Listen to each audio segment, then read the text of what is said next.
Misha, this is Vegan Zob, all the way from what, Encinitas, right? Encinitas, the Encinitas, California. The Encinitas. You put it on the map, so I won't talk too much. I'll cough. I'll let you cough. Welcome to the Sales Podcast, man. How the heck are you? Hey, good. This is number 2 today for me, I believe, and got to interview somebody earlier. So love podcasting, both being interviewed and just what it is as a platform, interviewing people, so powerful. So I'm having fun today. That's cool. So you have done a few things, but your main jam now is just running your own podcast, right? The Table Rush Talk Show. I want the history on that name. Okay. You've got your where is it? It's here on LinkedIn, right? Guest speak on 50 podcasts in 100 days. So is that your focus, doing podcasts and helping people get on podcasts? Correct. All right. Yep. So how did that come about? Yeah, great question. So real quick, the Table Rush Talk Show, that is my podcast. I'll start there. Originally, when I started that podcast about 4 years ago, I was coming out of retirement. I'd retired to get my boys through high school. After 20 years sales career, 25 years, had some money in the bank, went through a divorce, needed to get those boys through school. So I retired 4 or 5 years ago. I was like, all right, they're doing their own thing. Time to get back at it. Jumped in Russell Brunson's high-end coaching, wrote the check, maybe naively, because I was going to master online marketing really quick. I was more old school sales, so I built telemarketing teams and did flyer campaigns, stuff like that to get the phone to ring, outbound telemarketing, inbound phone calls. So I was like, oh yeah, I'm just going to master online marketing and webinars and things. Cut Russell a check. Anyway, he said, hey, start a podcast. I started it. The original name was called Bitch Slap, The Accelerated Path to Peace. It was kind of, you know how we all get kind of hit by the universe, that A little too cute, maybe? Yeah. So, the universe had hit the reset button on me.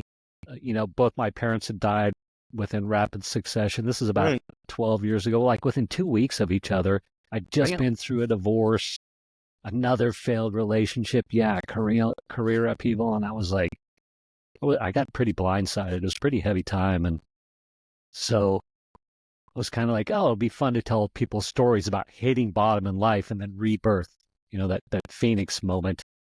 I quickly figured out that I liked sales, entrepreneuring, marketing more than helping people with healing modalities. I was like, I don't want to do that. So there's the idea of the table rush, right?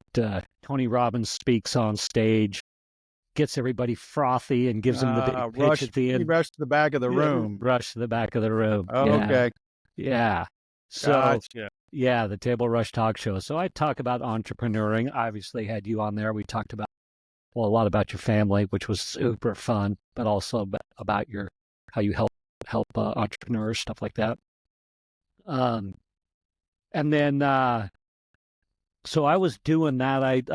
I when I came out of retirement 4 or 5 years ago, I was super broad. I really didn't know what I wanted to do. Started the podcast, started cranking out episodes, a year or two in, renamed it.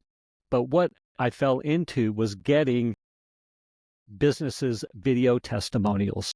So if you were like, hey, Misha, I want you to interview my customer, get their story. I had created what I call the customer story arc. So make sure to get what it was like for them before they met Wes. How in the heck did they come across Wes? And then what's their life like now, or their business like now? I would get that story on video. So I was getting paid to fly around, interview people, do this kind of stuff. But I still had this wicked imposter syndrome because I was very successful as a salesperson, but trying to rebirth into online marketing. As an old dog, it's like, am I doing good or am I not? Or what's going on here? And somebody I woke up to an email from Stacy Oliver, who was one of my customers. She has a magazine called Mind, Body, Soul magazine. She would fly me around to her hot off the press parties. I would interview her cover girls. So it's a pay to play magazine, like the cover girls, or you know what I mean when I say pay to play? Okay, great. So she'd fly me around to interview her advertisers, her cover girls. So I wake up to an email from her and she says, Misha, I pay all these people. You're the one who moves the needle in my business. Everybody else is just wasting my money. You're the one driving the revenue. And it turns out that when I would interview these cover girls, it would help them renew. So they'd be like, oh yeah, I'm signing up again, because I was interviewing them, giving them all this content, etc. Advertisers loved it. So I was like, oh, I am adding value, driving revenue. Like that's how I could tell, you know? And for her, at the same time, Ryan Lipsey, who you may have heard of, he's a title guy in the San Diego area. He has a show called the Small Business Spotlight. And he was like, hey, Misha, come on my show, teach my realtors. He's got this big realtor audience how to get their customer video testimonials and how to repurpose that content. So I had my perfect video testimonial system, my 5-step system for getting your customers to gladly do your selling for you. So he had been harassing me for a few months. I finally capitulate or say, okay, I'll speak on your damn show, right? Speak on the show. I crush it. I get this flood of engagement. And I was like, I need to go on a podcast tour. Right? So next And when thing, was this? this was about a year and a half ago, coming on 2 years ago. Recent. Yeah, very recent. Yeah. So one of my gifts back as a salesman, telemarketing, door to door, I've done it all, was building the scripts, follow-up systems, all these kinds of things. We talked about sales processes, following the script, these sorts of things. So I did this post on Facebook. This is about a year and a half ago. And I said, hey, everybody, I'm going to go on a podcast tour where I'm going to teach people how to get their customer video testimonials. But to do that, I'm going to make all the scripts, email templates, systems on how to find podcasts, find their emails, get on them, the replies, the rebuttals, all that stuff, right? I said, who wants it? Because I'm going to just have it. And I got all these people raise their hand and were like, well, I want to go on a podcast tour. I want to know how to do it. How do you get on podcasts? What scripts? What? And I was like, bam. That was kind of my magical moment where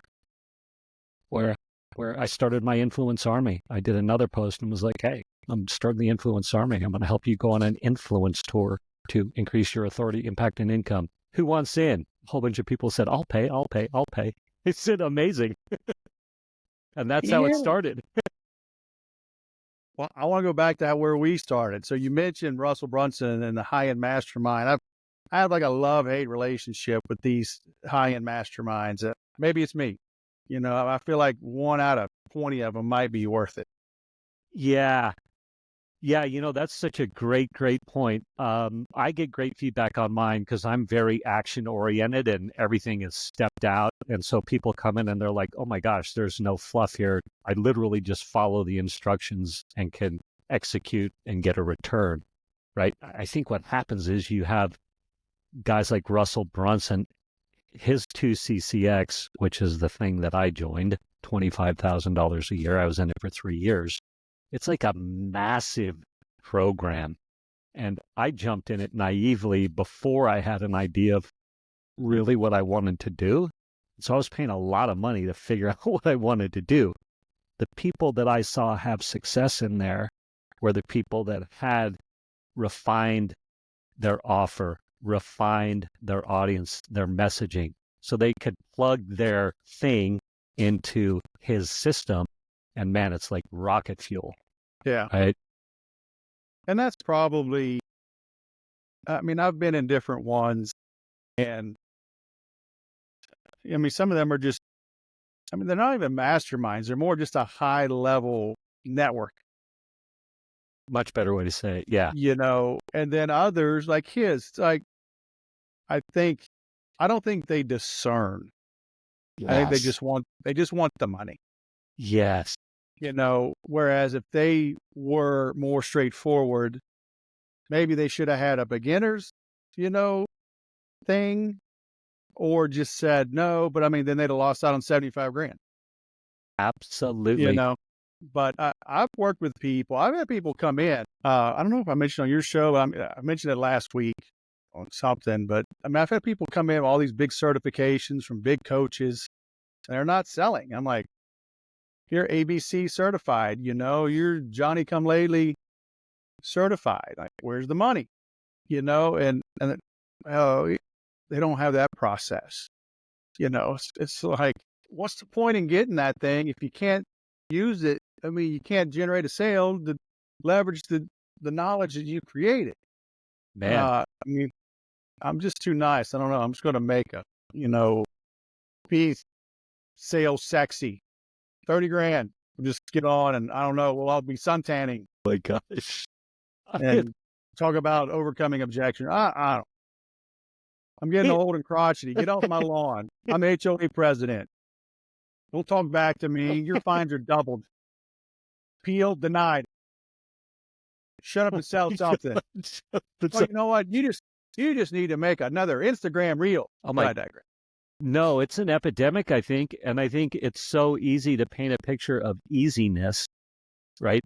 Because you can find that testimonial or that one story of the person that posted a reel and got lucky or had been doing it since Instagram started. That's the rest of the story. So many people that have had success, they really started at the beginning of a lot of these waves, right? I think anybody looking to join something that's costing $5, $10, $25, $50, $100,000, and I hear you, Wes, I have heard and know people, so many horror stories of people cutting that check and not getting what they're promised at all. I just heard one. They were telling me that they paid $50,000 to join, this high-end coaching, and they were going to get one-on-one access to the coach, pretty, pretty, pretty powerful coach. And, the one-on-one coaching happened while the person was in the Starbucks line, while the coach was in the Starbucks line getting their Starbucks coffee and saying, hey, hold on, ma'am, or hold on, coachee, yeah, frustrating for sure. The discerning part, it is a money grab. And I definitely should have been interviewed on the way in to been like, hey, you probably should start down here, do these things first. As soon as you can check those boxes, come in. But yeah. So cool. Some people will say, podcasting has been around. There's a glut of them. You can't stand out. It's overplayed. But I mean, you're helping people have success, right? Yeah. Is there still room to grow? Is it not too late? Absolutely. I think if somebody wants to start a podcast, definitely not too late. I think if somebody had to pick one or the other, start a podcast or guest speak, go do 50 and be interviewed. I would go be interviewed. I would absolutely go be interviewed. I agree. Yeah, absolutely. In hindsight, when I started this whole journey, I had just started guest speaking on podcasts. I mean, there's 7 main benefits that I talk about on guest speaking on podcasts. There's the obvious call to action, right? But there's a delayed effect. So I'm on your show, Wes. It's assuming that the right people listen. It's really hard to judge sometimes. It's really hard to tell what someone's audience really is like as well. I think the key is, what questions am I asking the podcast host at the end of the interview? Like, that's how you monetize. It's old school networking. When you mean like when the interview is over and like kind of after the show, hey, was it good for you? Kind of. Absolutely. So hopefully you go, wow, Misha, that was great. You delivered a ton of value, or you asked interesting questions and it was obvious you were interested in what I do. It's like gauging that first date. I'm going to ask you to bed anyway, shall we say? But what I mean is, so I'm going to go, hey, Wes, great interview. Thank you so much. Let me ask you a question. Do you happen to have an email list perchance? And then you go, yes, I do, or no, I don't. If you say yes, I go, great. Well, how big is it? And, you might say, hey, it's 5,000, 2,000, 1,000, 10,000 people, whatever it is, 100,000 people. And I'm going to say, well, great. Hey, man, I've got my masterclass going on. Do you think it would serve your email list to get them on a masterclass to learn how to guest speak on podcasts? By the time I'm asking you this as well at the end of the interview, hopefully you have a sense that I can actually help people get on podcasts, right? But I have an affiliate program set up as well. So I go, hey, we'll set up an affiliate. Is this something that's of interest to you? Host, oftentimes, since they had me on the show, is going to go, yes. Right? So my master class, next one runs on, I believe it's the 3rd. If we were to click on the link, the 3rd of November, and I have it going once a month. But so I could monetize this interview within 2 weeks. Because if you're like, heck yeah, would love it, would love the opportunity for some affiliate revenue, I think my audience could definitely be served by getting on some podcasts. And then there's other questions that we can ask. Hey, any other podcasts that I'd be a good fit for? Or, maybe your brain's whirling and we can think about JV opportunities. So we're just starting that engagement and that opportunity, that collaboration opportunity. Yeah. I mean, so it's more than just throw it out there and hope it works. It's like, have a strategy around the thing. And the reality is, like, getting on the podcast is just step one. Step one, absolutely. Leverage the heck out of that in the relationship and have a plan, because if you build it, they will not come. I mean, some will. Some will. I mean, but like anything, I mean, blind squirrel get a nut, but like, be intentional with this thing. Yeah, absolutely. And multiply it. Absolutely. And I look at it this way. You can go down the paid media route, which can be great, but most people start the paid media route too soon, I believe. So they don't know the messaging that they need. Their offer isn't dialed in. They can't get that return on investment. And so they run out of money before they can get the return on investment. So my humble opinion, I'm like, start speaking on podcasts, start getting FaceTime with people and start learning that way. And then when you have your offer dialed in, your messaging dialed in, you can speak to the pain points, then start testing and trying ads. So ads can work. I just think a lot of people try them too soon. Right? I think that... Well, go ahead. Yeah, well, it's true. I mean, I've been doing, hell, I can go back to 1989, when I'm a sophomore at the Air Force Academy, and we were in charge of training the freshmen coming in. So, I mean, I could say all the way back then, I've been speaking and leading and influencing, and, then I've been in sales since 97, had this since 06, this podcast since 2013. Okay. I mean, I know what I'm doing, but, I was working with a friend who's in the space, and she was helping me. She got me on several interviews, KCAL and NBC affiliates, and Orange County show. And I can give an interesting, friendly, informative, fun 3, 5, 7-minute interview, but I'm not there to just give a fun interview.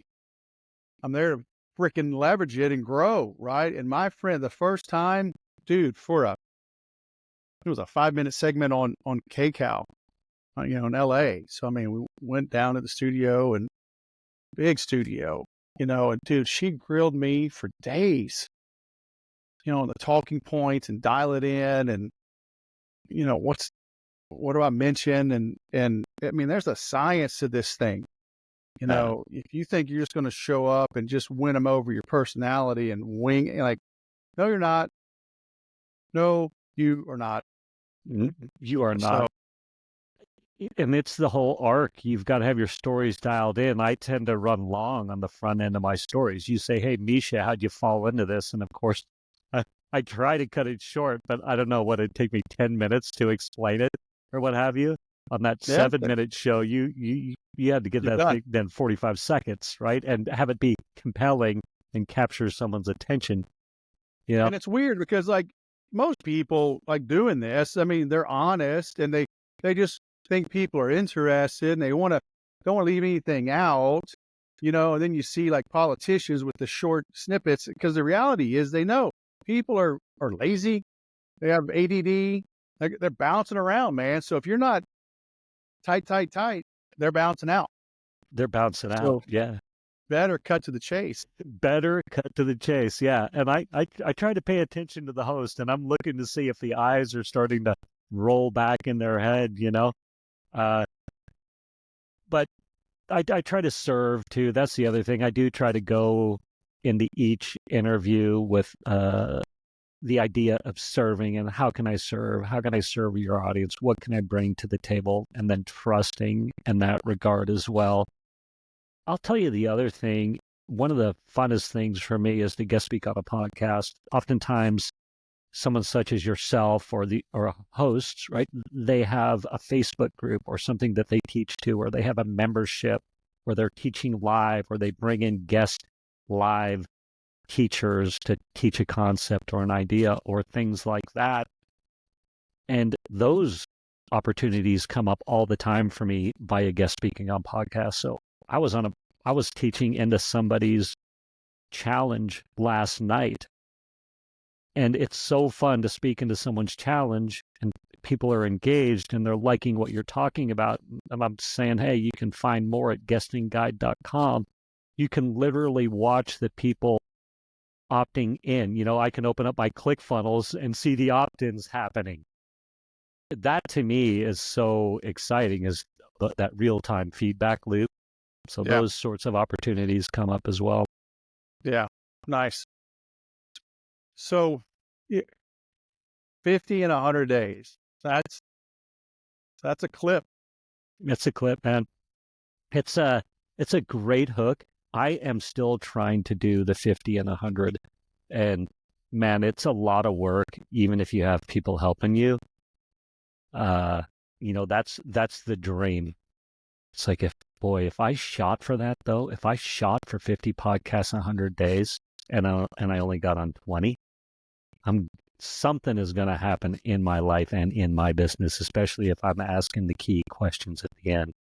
So I'm in this cycle right now where I might just hit it, but boy, oh boy, it's a lot of work, and I don't promise anybody that they're going to get the 50 and 100, but I figure when I'm another 3, 4, 5 years into this and my network's fully built out, and I don't even have to do anything to get invited onto podcasts anymore, then it's easier. Yeah. And it's good to have aspirations, but it's like everything is hard. Like I've got my media kit now, but I mean, that thing has been a work in progress. It includes professional photo shoots. It includes having signature talks and signature programs, refining the talking points, and do you need it? No. Does it help? Yes. So how do you balance that? How quickly can you execute? Because people, my claim to fame, I mean, I just kick people in the ass. Like you're jumping, like it or not. You watch Mother Nature, right? The mama, she literally shoves the birds out of the nest. Like you will figure out how to fly on the way down. So good. Hey, that's true. So look, this is the way I started doing it, and it served me so well. I had no bio together. I had no as seen on together. I had none of the stuff. And this is a script that everybody can use, and I still use it today. I literally would, and I learned this from Ron Story Jr. He's amazing. He taught me so much about guest speaking on podcasts and getting on stages. But I had this crazy complex pitch, and he goes, Misha, why don't you just try this? Hey, Wes, I found your sales hey, Wes, I found your sales podcast. You have an interesting show. You have a great show. Are you looking for interesting guests? If so, what are the next steps? Simple as that. And then you start sending that out. Wes goes, you go, hey, yeah, Dude, actually I am. Well, go ahead. everybody else is using AI to scrape and merge. Hi, Wes. Really love your work at the Sales Podcast. I especially liked your last episode with Brian Solis, especially the point where you talked about his new book, Mind Shift. Those were some interesting points. Anyway, I'm like, jackass, you didn't listen to that podcast. You haven't listened to one podcast. You've never even been on my website. Right. You're not even a human. There's probably some Filipino or some dude in India using clay tables and Apollo and some Java Perl and some Python and some other fancy bullshit I don't even know. Scraping, merging, compiling, So merging, blending, hitting send. Go scrape Spotify, go scrape Apple iTunes, hit send. Mash it all together. It'd be like me cooking blind, right? Open something, smells okay, throw it in, shake it up. Kids, come eat. Oh my gosh, it's so true. I literally started sending that pitch. Hey, Wes, I found your sales podcast. Great show. Are you looking for interesting guests? If so, let me know the next steps. 1 out of 10 is going to reply in some fashion. Some are going to say no. What I do then, if someone says, I'll start at the bottom. If someone says no, I go, well, I have a podcast. Perhaps you'd like to be a guest on my show. If it's somebody that I want to develop a collaboration with, 50% of the time I get a yes. There's the other one is maybe. Like you were like, maybe I have a production fee. Here's your options. So then I need to answer that. So with you, I said, oh, hey, Wes, how about we do the interview swap? I believe that that's what your response is. Hey, I'll have you on my show. You seem interesting. Podcast swap or fee? What do you want to do? It's like, let's do the podcast swap, right? Because I knew I wanted you on my show. You delivered a ton of value. Knew I'd be able to serve your audience. And then I'm thinking, hey, we might be able to collaborate too. The people who straight up say, sometimes I will randomly get a yes, book here. What's the catch? Okay. That's the least, that happens the least. Then the others are no response at all. And if there's a no response, just resend the exact same pitch in 3 days. Just in 3 days, I just hit reply. I go into my Sense, hit reply. So go ahead. Great point on that. So, like, as you know, we've been talking. I've had some health issues. I just got out of the hospital.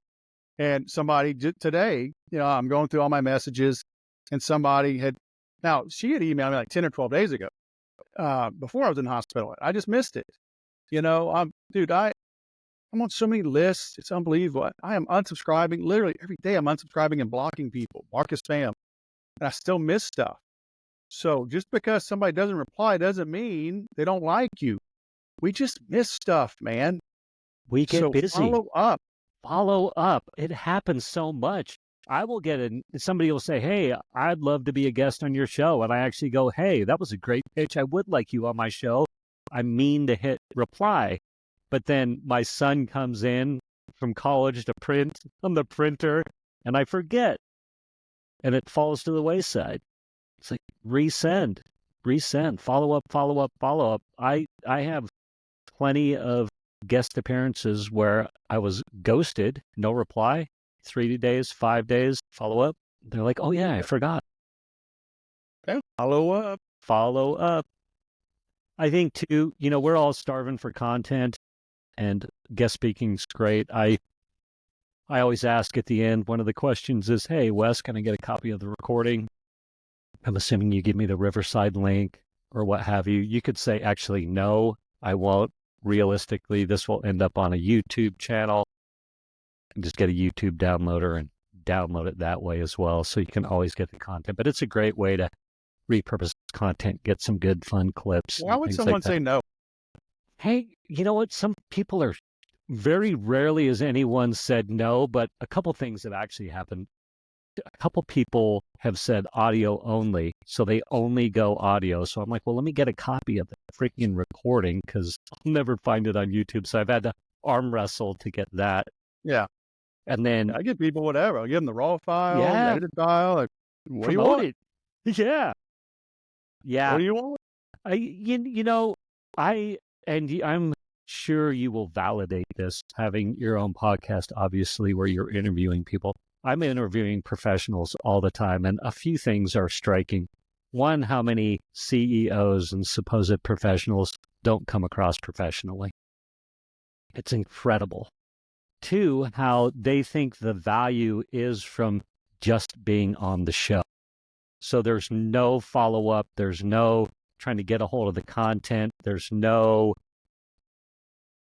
promotional work on their end. It's literally just a one-off transaction. They show up, speak on the show, and then they're gone. And to me, that's wasted opportunity. But if that's what you want to do, do it. I won't judge you too much. I mean, it's better than not doing them. Yeah. But they can always do it better. Right? Yeah, absolutely. Yeah. Absolutely. And I just love it. I love it. I know your history. You've been speaking on stages forever. And so there must be some joy in it for you, a little bit of, able to serve. Sure. And so you've got a few things. I'm linking to everything you do, but on audio, we got to be concise, right? Because people are going to forget. They're at the gym, they're about to board an airplane, maybe they downloaded this, they don't have Wi-Fi. Yes. But you've got tools, you've got a speaking guide, what's the difference between your Influence Army and your masterclass? Yeah. So the Influence Army are people that have paid to be in my membership, bought my course, and are actively in my membership, group coaching, courses, curriculum, all that.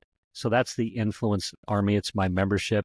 And then I do a master class where I teach, I give, serve. And then if someone goes, oh yeah, that's amazing, I know I want more, they would go from the master class into the Influence Army, into my membership. Yeah. So our master class is typically free? I thought they were usually paid for. Is it a hybrid? Yeah, this one's free. So master class, I should probably call it a webinar, really, because I'm teaching a lot in it right now. I got you. But it's more of a webinar, I would say. And it is free, so it's free. Anybody can go to influencetour.com. Okay, cool. Yeah, so they want to dip their toe in the water, right? I mean, you got the free guide. I'm linking to the master class. They can try. You got a trial offer for the Influence Army as well, right? So you're not like strong arming anybody into. Yeah, give me all your money. For 3 years. Yeah. Yeah, it's a ridiculously good deal. If somebody knows after listening to this, oh yeah, I'll do the trial. That link will be in the show notes. One thing that I have learned over the past few years doing all this online marketing stuff is that I'm constantly raising the prices. So there's always the price raise urgency, metric going. And I would encourage anybody who's new to the game, start your program and just price it low. Well, I don't necessarily mean price it low to shortchange yourself, meaning that you could literally change the pricing once a month, up, increase it, right? Just Sure. to add that pressure. Yeah. Yeah, and you can tell people, like, if you want to justify it, call it a beta, call it a soft launch, call it a friends and family, whatever, call it people grandfathered in, or founding member launch, and get a few testimonials, raise the price. Bam, raise the price. Yeah, so people aren't pushing back a little bit. It's probably too low. Yep. And then there's definitely the perception, if you're priced too low, people will not think there's value and they won't do it. I see that too. And I'm like, maybe I am priced too low. Yeah. Need to be charging more. Amen. Man, yeah, you've been doing this for a long time. Yeah. Need help raising your prices? Talk to the sales whisperer. Sure. Now we both got a call. Yeah, I know. Damn, between two of us, we might have like man. 3/4 of a human. But I love it. I'm obviously obsessed with it, and I'm constantly learning, sharing what I learned, making mistakes, fumbling around. I have been on interviews where I've been interviewed and the host was clearly tortured. You know. Anyway. Dude, speaking of which, I got one. Like I'm pondering what to do with. I may just let it sit. I'm like, I had one, and it was a friend of mine. I felt bad. I've done a lot of work with him over the years, and it was horrible. And dude, I've done this a lot.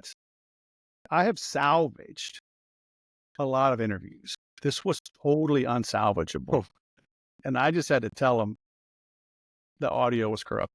Mm-hmm. I don't want to hurt his feelings, like, dude, you're bad. But also I've had like very good people, smart people making a lot of money and like show up like in a prison cell on a laptop mic out in the distance, like with no lighting next to like a railroad track. I'm like, what are we doing? You say you're this 7, 8, 9, 12-figure CEO coach, and where are you? In a pantry? On a Kindle? Does a Kindle even connect to the internet? For what? How is this? I'm like, and I've stopped some people. I'm like, hey, we need to reschedule. You need to buy a microphone and a light, and let me know when you do, and we'll reschedule. I'm like, people, like, what do you think, man? They like crackle, crackle, crackle. You're just so good, crackle, crackle. They're just going to listen. People are crazy, man. They are. It is incredible how people will show up, how poorly. And, or the best is when the up angle is so strong. You're basically looking into their nostrils, and their heads only takes up like that the bottom quarter of the screen. It's like, oh my gosh. Try and frame yourself a little bit. Like, come on, people. I'll tell you the funnest thing about having a podcast is the credibility. I think anybody today, number one reason I would start a podcast would be for the credibility. You get a few episodes in, interview a few people, and people don't even listen to my podcast. They say I have it, and they go, oh my gosh, you have 700 episodes, a bunch of likes. Like, you're a superstar. Yes, I am. Open. Yep. Yes, it gives you credibility, but like you answered earlier, if you have a choice between one or the other, and I concur, go get on more shows. Because I learned late in life, I'm not a smart man, but I am stubborn and persistent. That my push is to get on more shows. Yeah. And so, because that, unless you're Joe Rogan,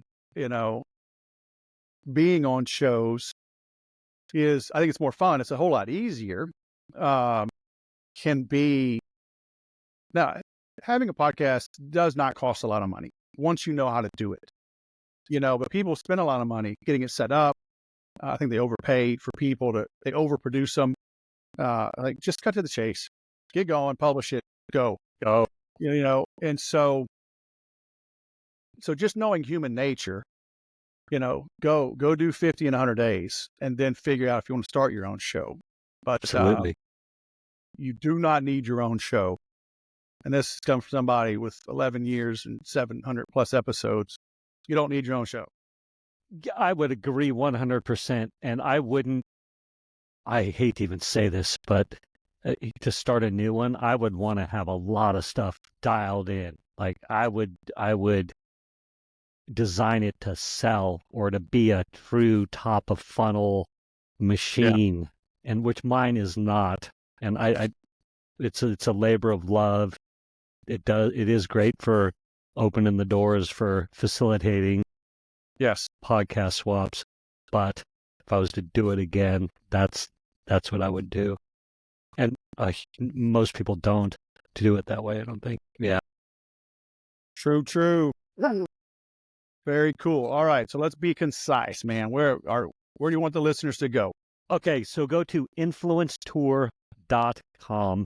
Go to influencetour.com. That is my podcast guest speaking masterclass. And sorry, you'd think I'm not doing a good job of being concise. Can we edit that out, please? No, go to No, hell no. hell no. Okay, I keep it all in, brother. Here we go. Go to influencetour.com, where I'm revealing my 3-step podcast guest speaking framework to get booked on shows and become the go-to authority in your niche. Yeah. So influencetour.com. And I'll say this too, for anybody that is going to go guest speak on podcasts, try and have it be something that's memorable. Influencetour.com is fairly memorable. Yes. Some people will come up with these strings, and it's horrifying. Yeah. Yep. And you mentioned it as well. Go to the saleswhisperer.com / the sales program Q 4 smiley face emoji. I know, dude. I have so many URLs that can just quickly redirect, So and yours may go just to a landing page. So you could use a ClickFunnels landing page or something that has some, 100 characters. Absolutely. But and that's why I say, like, we got to be concise, because people they're walking, they're literally on a treadmill at the gym. They've literally downloaded it and they can't go right now. But that name will resonate, or they can just write it on their receipt on the back of their plane ticket. Yes. Oh, boom, and then they can log in. So it got to be memorable like that, and just redirect the URL. That's it. Absolutely. And then you can always point it somewhere else as well, because someone could.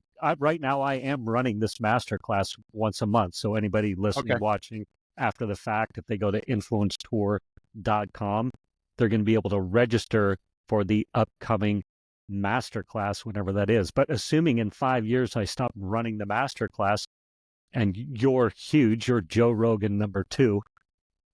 So people are. It could happen. They're going through your old content, and they click on that link. I could point it anywhere. So, yeah, very cool. So I'm pulling that up. Influencetour.com. Cool.